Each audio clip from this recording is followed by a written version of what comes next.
Good morning, dear students. We have completed chapter 1 of geography, that is Earth as a planet, where we learned about the things because of which the life is possible on the Earth. There are 8 planets in the solar system and the life is possible so far on the Earth only. So what are the various factors responsible for it? For example, the distance from the sun. The Earth is at an adequate distance from the sun, so neither it is too cold nor too hot. And we have learned a number of evidences which supports that the shape of the Earth is the sphere. Then we learned about the atmosphere, the lithosphere and the hydrosphere, the 3 spheres which combinedly makes the biosphere, in which the life is possible, and the various life-giving cycles, the nutrition cycle, the carbon cycle, the oxygen cycle, that how these cycles helps or supports the life. Now today we will start with the chapter 2, that is geographical grid, latitudes and longitudes. What are the latitudes and the longitudes? All of you must have seen on the globe the imaginary lines that are drawn.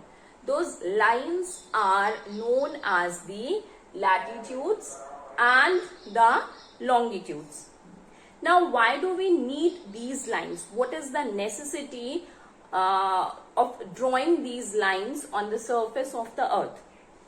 Because the Earth's surface is so vast and so large that unless we have a mathematical method, we cannot determine the location or the position of a particular point on the surface of the Earth. We have learnt about the length of the Earth in the previous chapter. It is so large that it is not possible for anyone to locate any point. So for this reason, these imaginary lines are drawn on the globe. The lines running from east to west, parallel to the equator. This is the Earth, the sphere. This is the equator, and the lines which are running parallel to the equator from east to west. These are the lines of latitude. The lines that you must have seen like this. These are the lines of latitude.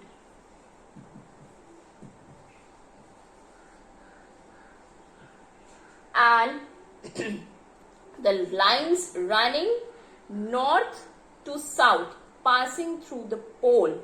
All of you must have seen these are the 2 poles, the north pole and the south pole. And the lines running like this, these lines will pass through the poles. So these lines are known as the longitudes.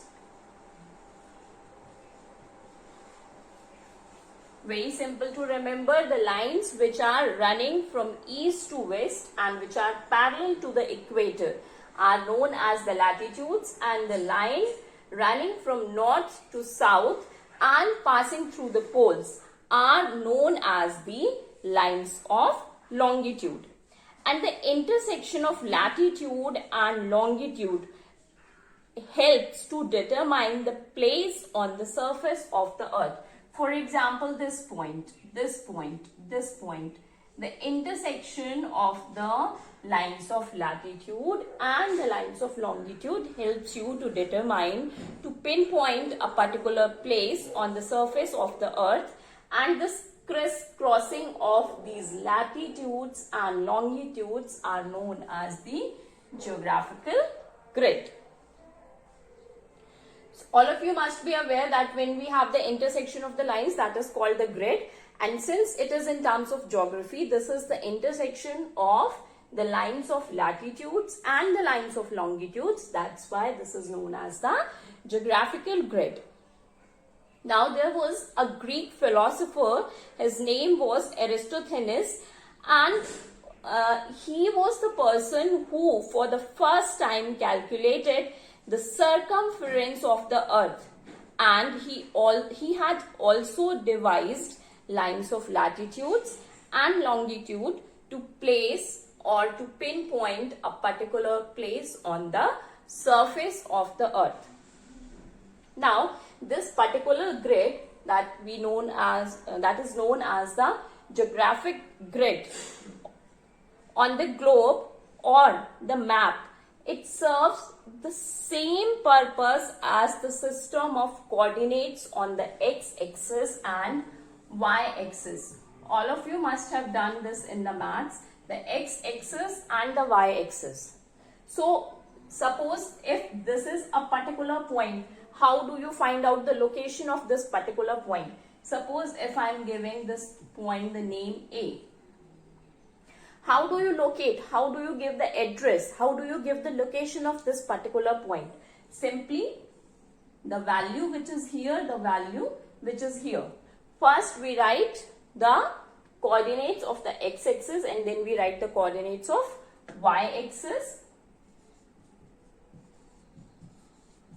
And this gives you the address. So like we did this for the coordinates on a graph paper, like on x-axis and y-axis, similarly we do it with the lines of latitude and longitude to find the location of a particular place. So in this case, the x-axis represents the lines of latitudes, means the horizontal lines, like the x-axis is horizontal, and the y-axis represents the lines of longitude, that is the vertical lines. So in this way, it would be easy for you to understand about the lines of latitudes and the lines of longitudes. Now, first we will discuss about the lines of latitude only.